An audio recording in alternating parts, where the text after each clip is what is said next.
हर हर महादेव। जय शिव गुरु।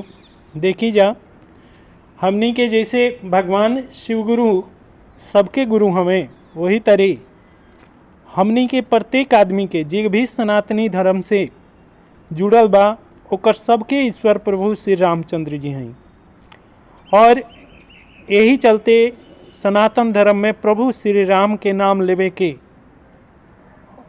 विशेष तौर पर सबके कहल बा और सब केहू करेला।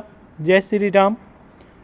यही चलते आज हम प्रभु श्री रामचंद्र जी के राज्य में ऐसन का हो गई जोना के चलते हमरा ये लिखे के पड़ल कि राम राज्य में ऐसा क्यों हुआ। देखी जा, प्रभु देखें कि सबके चर अचर जे भी रहे सब प्राणी के ई छूट दिले रहन कि उनका राज्य में कोनो चीज़ के केहू के दुख ना होखी और दुख के तक कल्पने नहीं खे करे के। तब ही तुलसीदास जी लिखले बने कि दैहिक दैविक भौतिक तापा राम राज्य ने ही कबहू व्यापा।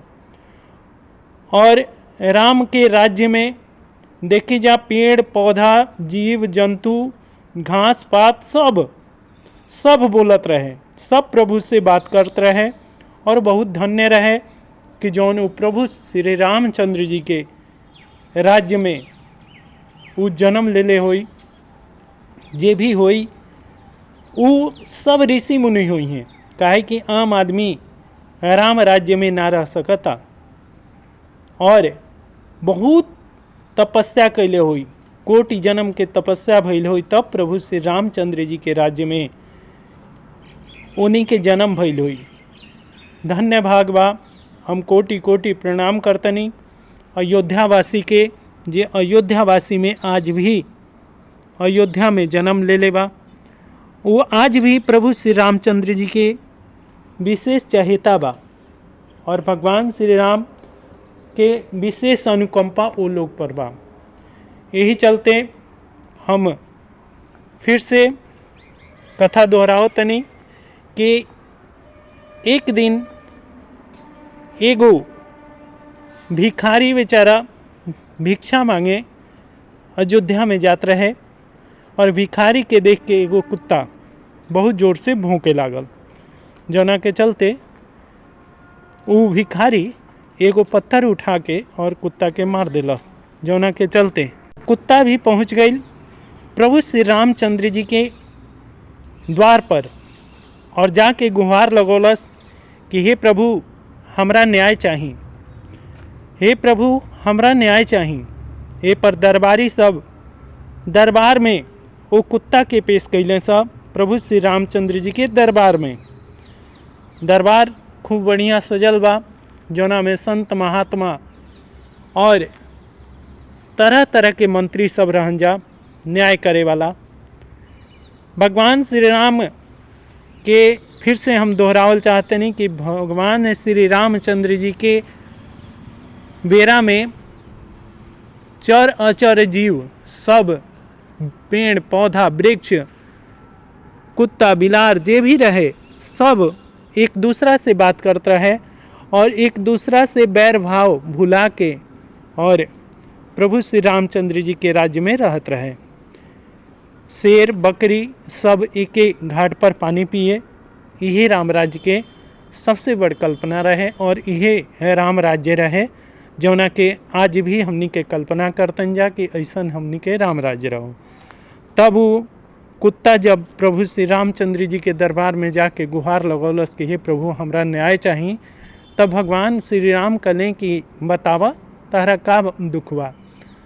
तब भगवान देखलें कि ओकरा माथा पर से खून के धारा बहता और वो पूछलें कि ई खून के धारा कैसे बहता। तब वो कलश कि हे प्रभु हम रास्ता में बैठा रही, एगो भिखारी जात रहे, ओकरा के देख के हम भूकनी हाँ, जौना के चलते वो पत्थर उठा के हमरा के मार दिला सा।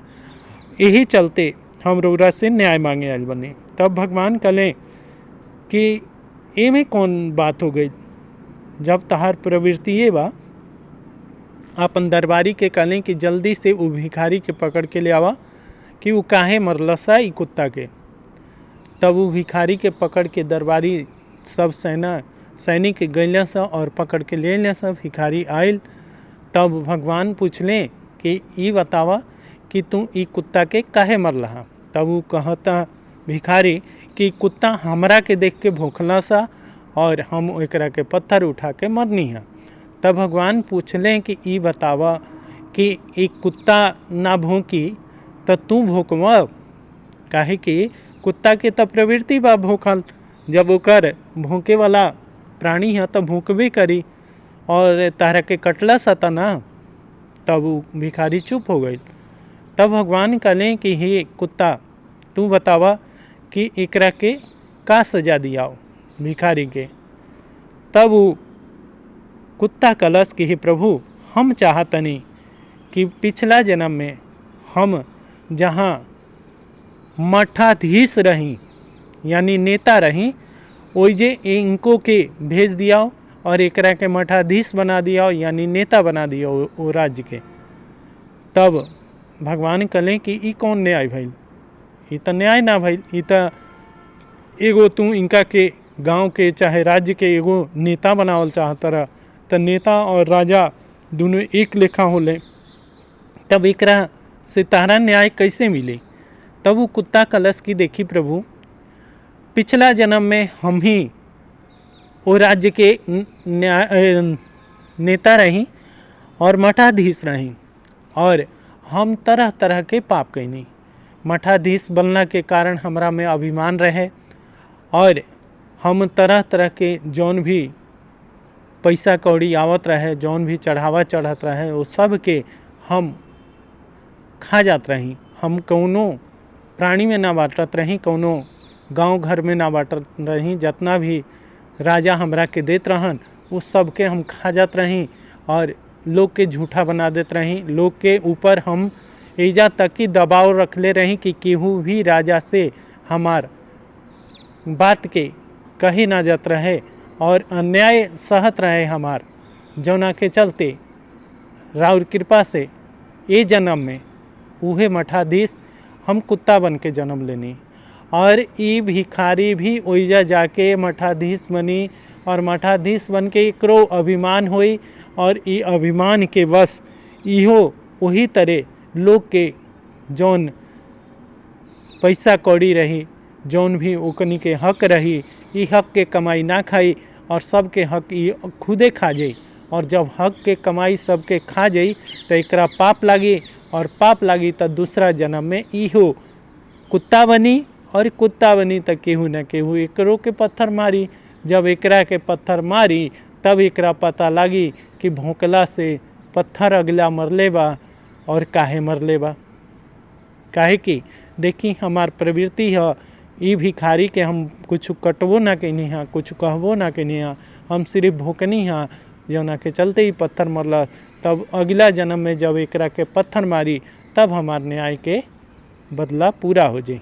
ये चलते प्रभु श्री रामचंद्र जी रौरा से आग्रह बा कि रौरा जहाँ हम मठाधीश बना रही, जहाँ हम नेता बना रही, ओइजे के नेता एकरो के बना दी और हमार न्याय पूरा हो जाए। ये पर भगवान श्री रामचंद्र जी ओकरा के ओइजा भेज देले और वो भिखारी के ओइजा के मठाधीश बना देले और वो भिखारी ओइजा नेता बन के रहे लागल। और ए तरह दूसरा जन्म में वो भी उहे काम कैलस जौन वो कुत्ता कैले रहे और दूसरा जन्म में फिर से उहे कर्म कैला के चलते उहो कुत्ता बनल।